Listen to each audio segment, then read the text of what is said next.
comunidade, sejam muito bem-vindos. Eu sou Carol Fialho e este é o Apegados Podcast, um lugar de informação, acolhimento, não julgamento, um lugar seguro para a sua família.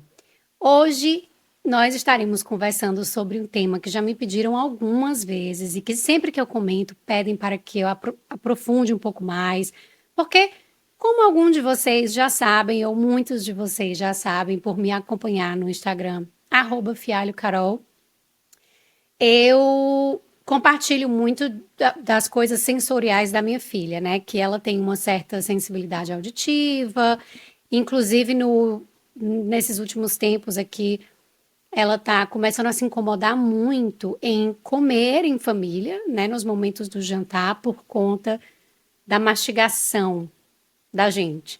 Então ela pede, para de mastigar e etc. Ela se incomoda com barulho. E aí a gente está trabalhando isso, obviamente, mas a Sofia, minha filha, ela tem uma certa sensibilidade auditiva. Quando a gente vai para restaurante e para alguns cantos públicos, a gente sempre carrega o fonezinho de ouvido que bloqueia um pouco do barulho aí do ambiente. Ela tem alguma sensibilidade também com meias, tudo no sapato, sabe? Areia, alguma coisa assim, ela se incomoda e desregula bem ela. Então, sempre que eu compartilho isso, sempre que eu falo também sobre crianças supersensíveis ou pessoas supersensíveis, as pessoas pedem, Carol, por favor, fala um pouco mais e etc. Então, estamos aqui hoje para conversar sobre esse tema. Nós vamos conversar sobre crianças supersensíveis. E esse conceito, gente, ele foi criado pela psicóloga romana Elaine Aron, no seu livro The Highly Sensitive Person, que foi publicado em 1996, ou seja, bem recente, né, assim, para um contexto científico, mas que vem ganhando realmente muita força e suporte do contexto científico, né, assim, de outras escolas científicas, como, por exemplo, a neurociência.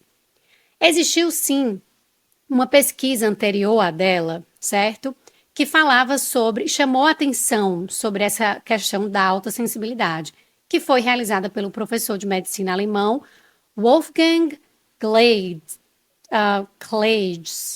não sei pronunciar o sobrenome dele, mas que falou na década de 1970, tá? Que esse fenômeno da supersensibilidade é decorrente de fatores biológicos e que o limiar de estímulo do tálamo é muito mais baixo nessas pessoas. O tálamo atua aí como centro de integração e retransmissão dessas informações sensoriais, certo? Exceto o olfato. Dessa forma, Clades acreditava que há uma maior permeabilidade para os sinais recebidos das fibras nervosas, certo? De modo que esses estímulos não eram filtrados para o córtex cerebral. Elaine considerou essa teoria, mas se distanciou dela no que se trata da questão de filtrar o que é irrelevante. O alemão falava, filtra só o que é importante e o irrelevante é deixado, né? Assim, ou, na verdade, não. Ele falava que essa questão do filtrar o irrelevante era como se essas questões altamente sensoriais, elas eram irrelevantes, mas era o que era realmente aí supervalorizado pelo tálamo. E aí ela se distanciou disso porque ela fala, como assim filtrar o irrelevante? Porque isso implica uma discussão filosófica sobre o que é relevante ou não relevante. E por que nós consideramos que as questões sensoriais sejam irrelevantes? E aí é importante, né, pensar sobre isso. Ela estudou a personalidade sensível, que ela chama de sensibilidade de processamento sensorial, que é caracterizada realmente aí por uma sensibilidade mais alta a estímulos sensoriais, como luz, textura e som. De acordo com a pesquisa dela e de colegas, por volta de 15 a 20% da população, certo, mundial, é supersensível. O que é, gente? 1,56 bilhões de pessoas pelo mundo afora. É muita gente, certo? São pessoas que tendem a processar informações de forma mais profunda e a sentir emoções de maneira mais intensa do que as outras, o que vai influenciar a forma como elas se colocam no mundo e respondem a situações e estímulos emocionais. Ou seja, podem facilmente se irritar, certo? Entrar em um estado de raiva agudo rapidamente e sem aviso prévio. Porque quando a gente está falando aí de crianças supersensíveis, quando nós somos os pais dessas crianças, é muito difícil da gente também de lidar, né? Assim, às vezes eu pergunto para os pais, mas você identificou alguma coisa anterior que pode ter causado esse escândalo, essa birra? E eles, Carol, sinceramente, honestamente, não. Não faço a menor ideia. O menino, de repente, teve uma raiva gigantesca. E aí, é claro que sempre existe, assim, uma razão. Mas é muito comum a gente ouvir de pais de crianças supersensíveis essa dúvida, né? Esse questionamento, esse desafio de poder identificar algo que aconteceu que às vezes desencadeia essa birra ou esse momento aí de descontrole.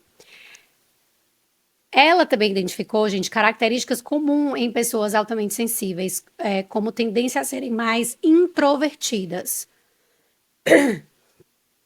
E aí a gente fala de tendência porque é importante pontuar que não é porque você é uma pessoa super sensível ou uma criança super sensível que você é, por natureza, introvertido. Na verdade, 30% das pessoas supersensíveis são extrovertidas, certo? As pessoas supersensíveis, elas são muito criativas, certo? Empáticas, que tomam os problemas dos outros para si e sentem esses problemas profundamente, certo? Mas também são pessoas mais susceptíveis a estresse e sobrecarga sensorial. São pessoas também mais suscetíveis a desenvolver depressão, problemas de ansiedade, tá? Justamente por essa abertura e energética, digamos assim, né? Pessoas que sentem muito forte tanto o que é delas quanto o que é do outro. E aí aqui vale ressaltar que ser super sensível não é uma desordem, tá, gente? Mas sim uma variação da personalidade que pode trazer desafios e vantagens únicas. É muito importante a gente falar que é confundido, né? Assim, quando você vê uma criança super sensível, muitos dos pais questionam: meu Deus, será que meu filho tem autismo? E a gente precisa entender de onde que vem essa preocupação, né? Porque toda criança autista, ela vai apresentar transtorno de processamento sensorial.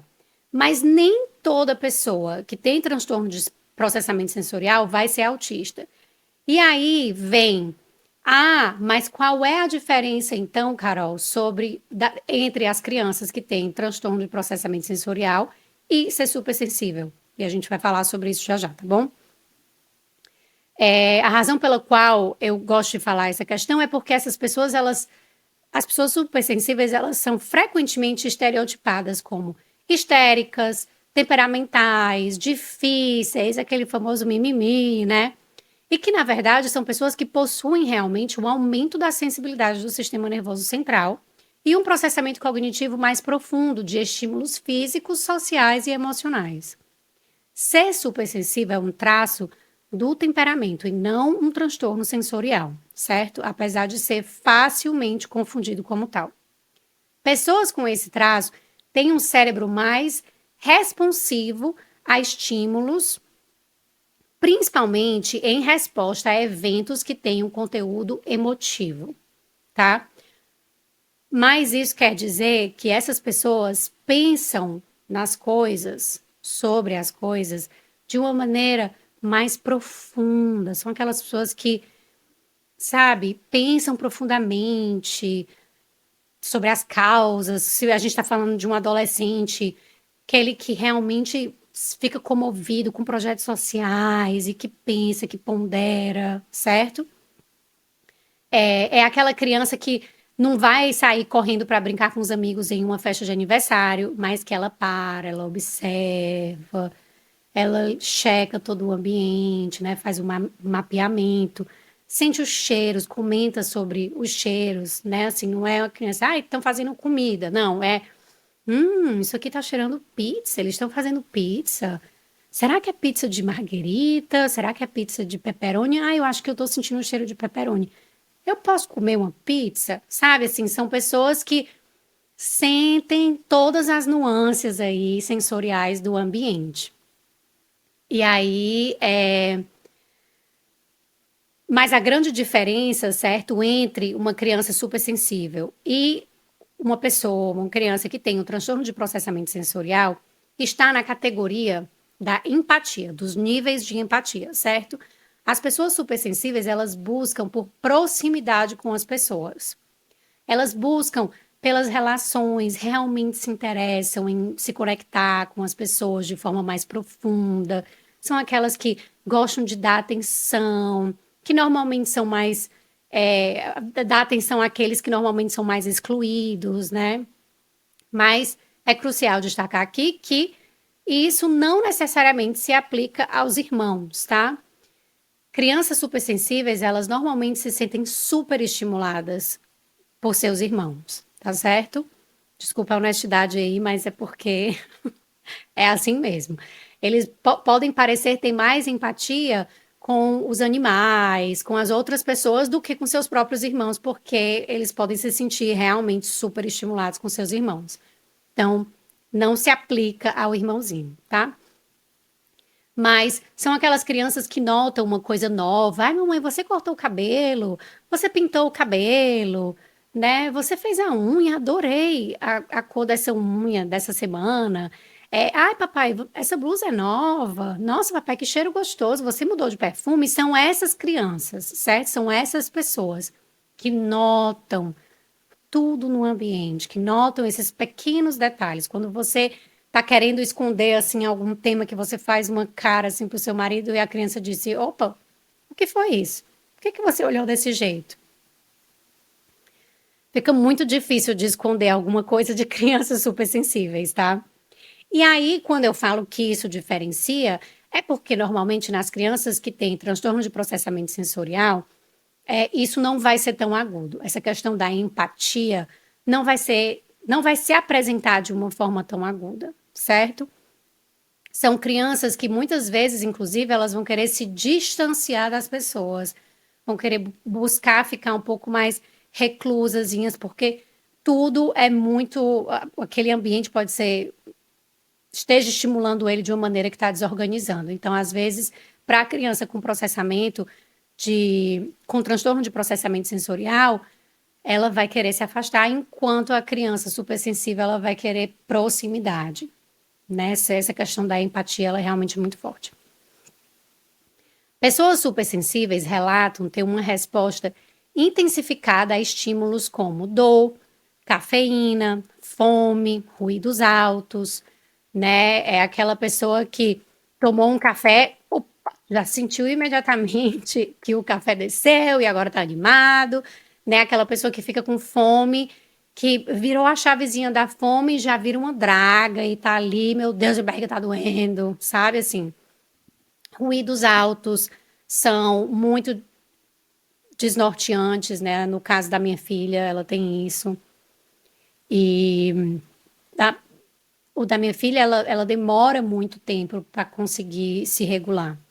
Às vezes, eu já falei, acho que isso aqui algumas vezes, ou foi no meu Instagram, mas aqui nos Estados Unidos é muito comum, e na escola dela eles fazem uma vez por mês, eles fazerem um treinamento de incêndio, aonde o prédio todo começa a tocar um alarme muito alto para dizer, tá tendo um incêndio, vamos todos lá para fora, para que as crianças e as pessoas aprendam a lidar com essas emergências quando elas realmente estiverem acontecendo. Então, eles tratam ali de ensinar as crianças desde cedo a fazer isso. Inclusive, fiquei sabendo, parênteses, né? Fiquei sabendo que agora as escolas públicas aqui dos Estados Unidos, da cidade onde eu tô, que é DC, Washington DC, na capital, eles também já estão fazendo treinamento com as crianças, caso aconteça de uma pessoa entrar abrindo fogo na escola. Ai, gente, eu não gosto nem de falar disso, que minha voz dá um embrulho. mas eles estão realmente começando a ensinar as crianças a como agir nessas situações, né? Para onde ir, como que faz, enfim. Uh, Mas voltando aí para as pessoas super sensíveis, com essas denominações aí que eu dei, você pensou em alguém? Acha que conhece alguém super sensível ou se identificou com essas características? Acha que é uma pessoa super sensível e que é sempre mal interpretada pelos outros, mas que realmente sente profundamente os estímulos emocionais? Fiquem até o final, que eu vou trazer um questionário oficial, certo? Para que você possa identificar se é ou não uma pessoa supersensível. No caso do questionário que eu vou trazer, é mais se a sua criança é uma criança supersensível, tá? Mas enfim, por que é importante a gente falar sobre isso? Porque caso você tenha uma criança supersensível e você não entende sobre isso, muitas estratégias da parentalidade respeitosa não vão funcionar, certo? Inclusive, podem piorar a situação, como quando avaliamos a emoção no momento, né? Por exemplo, a gente nomeia aquele sentimento. A minha filha, por exemplo, eu vou trazer a minha filha, isso não acontece com ela, mas já aconteceu, inclusive, algumas vezes. Mas, por exemplo, ela estava na cadeirinha do carro, chorando, chorando, chorando, e eu falava, ô filha, quando a gente nomeia e valida a emoção, né? Nossa, filha, você realmente está muito triste, está muito chateada. O que para algumas crianças isso pode oferecer muito conforto, certo? Para as supersensíveis, isso vai desencadear um mega descontrole emocional, certo? Porque a criança, quando você fala, eu reconheço a sua dor, você está em dor, aí ela entra ainda mais naquela dor. Então, eu também já tive pais entrando em contato comigo dizendo, Carol, mas isso não funciona para mim.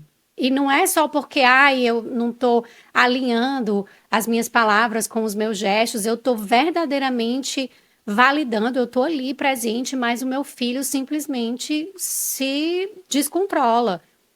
Isso é um sinal de que possivelmente, aí claro que a gente tem que investigar mais, né?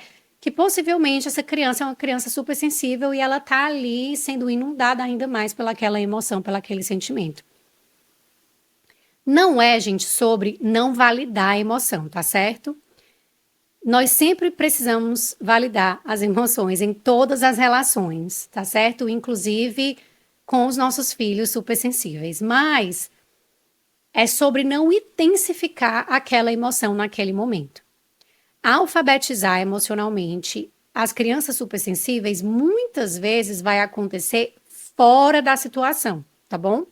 Com fotos, livros, através do nosso exemplo. E eu gosto muito de trazer isso à tona, né? Assim, que os livros, eles são uma ferramenta sensacional para a gente falar sobre emoções, para a gente falar sobre situações e ensinar os nossos filhos, né? Assim, porque traz essa perspectiva do outro, que principalmente para crianças pequenas, que ainda são, por natureza, muito egocêntricas, porque elas precisam ser, quando elas veem aquela historinha acontecendo com outra criança no livro, ela diz: Nossa, eu não estou sozinha, né? Não sou só eu que me sinto assim.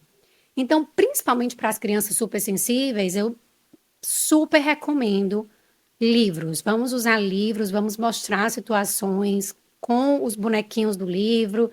A brincadeira é sempre também um excelente método aí para a gente tratar de preparar, né, desenvolver essas habilidades, porque realmente a criança precisa desenvolver habilidades para lidar com essa super sensibilidade que elas têm. Então, é sempre bom falar, né, que os livros eles são os nossos melhores amigos. Eles podem ser os nossos melhores amigos. Uma qualidade crucial sobre as crianças supersensíveis, que é importantíssima de ser pontuada, né, que é a vulnerabilidade delas, está muito próxima com a sensação de vergonha, tá? Justamente porque muitas vezes elas são essas crianças que a gente aponta o dedo e diz: essa menina faz drama pra tudo, esse menino é muito histérico, esse menino é cheio de mimimi. Então, a mensagem que eles recebem é que a minha vulnerabilidade, ela não tá certa. Isso daqui em mim não tá certo. E isso gera vergonha. E a gente já falou sobre isso aqui, né? É, a vergonha, gente, ela é um sentimento que paralisa, certo? Eu já devo ter falado sobre isso, assim, uns 30 episódios estão apegados. E eu vou continuar falando, porque a vergonha, ela nos paralisa, porque ela é o medo, ela traz à tona algo que é como assim, eu sou falho, algo em mim é falho. Então eu não sou digno de amor, não tenho, não mereço amor, não mereço esse lugar. Eu sou, por natureza, um ser quebrado, né? Assim, eu sou errado. Olha que triste que isso é. A solidão que uma criança assim se sente. Então, quando a gente sente vergonha, a vergonha ela paralisa o nosso sistema nervoso, tá certo? Ela bloqueia o aprendizado, tá bom? Então, a gente precisa ter muito aí cuidado quando se trata de crianças supersensíveis para que a gente sempre esteja dividindo aspectos, mostrando a experiência de outras crianças supersensíveis ou pessoas supersensíveis para que elas não se sintam sozinhas, tá bom?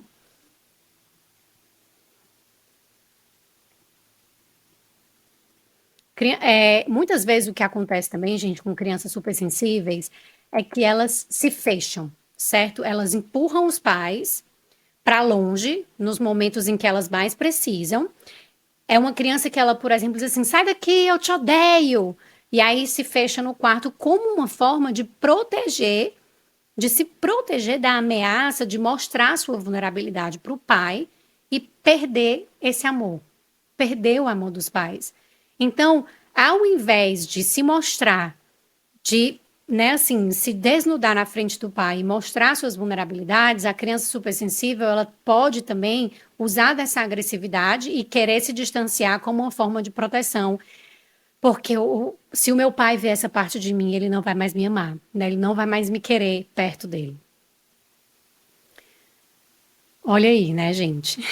Assim, quando a gente pensa por esse lado, nós somos tomados por compaixão, né? Assim, pensar que os nossos filhos, quando eles mais precisam da gente, são nesses momentos que eles se retraem, eles se escondem, porque eles são tomados pelo medo de nos perder, pelo medo de perder o nosso amor. Sente só. Nossa. Então, é importante a gente sentar um pouco assim com essa informação, né? Assim, para que a gente sinta aí que o nosso coração se amacie um pouco mais e que a gente possa se aparecer para os nossos filhos de uma maneira mais amorosa e de compaixão, ao invés de apontar dedo e julgar, certo? Essa criança que precisa tanto. E isso me faz lembrar uma passagem de um livro que não tem nada a ver com parentalidade, é literatura, e eu acho que toda literatura tem a ver com parentalidade, porque é vida, né? Mas enfim. Não é livro didático, mas é um livro que fez muito sucesso no Brasil, que está ainda fazendo muito sucesso no Brasil, por vários motivos. É um livro belíssimo, que mexe com a gente, é um livro que traz aspectos, assim, difíceis da gente conseguir entender às vezes, né? Mas um livro belíssimo chamado Tudo é Rio, da Carla Medeiros. E tem uma passagem desse livro que ela fala. O livro ele fala de histórias de várias pessoas, né? Inclusive uma personagem que chama Dalva. E sem querer dar spoilers aqui para vocês da história da Dalva, tem um momento da história dela que a sua mãe lhe escreve uma carta, porque a mãe está preocupada com a filha, escreve uma carta para ela que diz mais ou menos assim: não sei o que aconteceu com você. Prometo não aumentar a sua dor exigindo confidências. Quando quiser falar, você sabe que eu vou te ouvir. Estou aqui, minha filha. Gente, olha se isso não é lindo. Sério, olha se isso não é lindo. Não sei o que aconteceu com você. Prometo não aumentar a sua dor exigindo confidências. Olha só, é justamente isso que uma criança supersensível sente quando ela precisa confidenciar a sua vulnerabilidade. Aumenta ainda mais a dor dela, né? Não é por nada, não. Não é porque ela não tem um apego seguro com você. É porque aquilo para ela é muito doloroso. Então, a gente não exigir dos nossos filhos confidência e se fazer presente e dizer: eu tô aqui com você. No dia que você precisar de mim, na hora que você precisar, a mamãe tá aqui do seu lado, amor. Né? Assim, te abraçar, te acolher, tá aqui. Quer conversar sobre outra coisa? Vamos conversar sobre outra coisa. Vamos brincar de blocos, né? Então, assim, olha que descanso que isso é, né? E é sobre isso, gente. É sobre se fazer presente e disponível com uma energia de amor, de cuidado, de amor incondicional, né? São crianças que precisam ouvir de nós com mais frequência que nada do que elas fizerem vai mudar o amor que a gente sente por elas. Claro que todo mundo merece ouvir isso, né? Mas crianças super sensíveis, nós precisamos ainda mais estar ali do lado, se certificando de que elas verdadeiramente entendem que são amadas pelo que elas são, certo? Crianças supersensíveis, elas precisam sim de tempo sozinhas para se recuperar de estímulos sensoriais e emoções intensas, certo? Então, fazer o cantinho da calma pode ser muito benéfico. Aqui na minha casa, inclusive, durante algum tempo, eu criei o cantinho da calma para minha filha. Gente, a minha filha não sabe, ela tem 5 anos. Não, calma, 4 anos. A louca da matemática. Ela tem 4 anos e ela não sabe o que é castigo. Ela não sabe o que é castigo, ela não sabe o que é time out, que é a versão de castigo em inglês. Ela não sabe o que isso significa. Uma vez eu perguntei, filha, o que é castigo? Ela disse, é amor, mamãe? Então, assim, ela não sabe o que é isso. Mas quando criança, desde quando eu comecei a perceber que ela tinha essas questões sensoriais, que ela era bem sensível, a minha filha ela é de chorar lendo livro. Assim, a gente lê um livro, ela vê a bonequinha no livro, que teve um acidente do xixi, né, que fez xixi nas calças, que a gente aqui chama de, ai, teve um acidente, foi só um acidente. E que ela fica tristinha, aí aparece uma página dessa bonequinha tristinha, segurando assim a calcinha, chorando e a poça de xixi no chão. E aí a Sofia uma vez me perguntou, mamãe, cadê a mãe dela? Ela tá sozinha. Ela começou a chorar. Gente, o choro dela foi tão assim profundo, tão a coisa mais linda. Só de falar sobre isso eu me emociono, assim, essa empatia dela, essa preocupação dela e ela sentindo o sofrimento daquela personagenzinha do livro. Mas enfim, então desde muito cedo eu percebi que a Sofia tinha essas necessidades e aí eu criei esse cantinho da calma no quarto dela, que era basicamente assim. Eu coloquei uma tenda do lado da caminha dela e aí uns puffzinhos, né, super confortáveis, travesseirinho, livrinhos que ela mais gostava e brinquedinhos, uma caixinha que a gente ainda tem, eu sempre tenho, brinquedinhos sensoriais, que são bolinhas de estresse, né? Assim, aquelas bolinhas que você amassa e fica fazendo como se fosse uma esponjinha, né? E aí tinha alguns bichinhos pontudinhos de que era meio preguento. Então, assim, brinquedinhos diferentes, bichinhos de pelúcia, tudo isso para dar uma acalmada nos sentidos dela. E eu também usei muito e ainda uso óleos essenciais, então óleo de lavanda, né, que dá uma calmazinha. Às vezes na sala eu colocava eucalipto, eu colocava uns assim mais cítricos, que era para dar uma energia. Enfim, então eu sempre usei essas técnicas com ela, essas maneiras, essas ferramentas que eu tinha de fazer com que ela tivesse um momentozinho dela e que ela se acalmasse. Ela ali naquele espaço ela podia usar do que ela quisesse, né? Assim, fazer o que ela precisasse para se acalmar. E ela amava ficar nessa tenda dela. Amava, amava, amava. Ela voltava assim outra pessoa. Então, se você tem uma criança super sensível, essa é uma ótima ideia. Você encontrar um espaçozinho onde ela realmente pode ir se regular, ter as coisinhas agradáveis por ali. Se ela quiser você perto, tudo bem. Se ela não quiser também, tudo bem. Mas pelo menos ela tem suas ferramentas, as ferramentas necessárias para se regular, né? E, e aí é isso. Claro que respiração, ensinar respiração profunda para as crianças é super importante, independente de ser super sensível ou não, mas com as crianças super sensíveis se torna ainda mais importante, tá certo? Então é isso. Vamos lá para. Então é isso. Agora eu quero falar para vocês, eu vou ler aqui as perguntas do questionário, certo? E aí, se você está dirigindo e quer voltar para esse momento depois, ou se você não tem ainda como contar nos dedos o que é que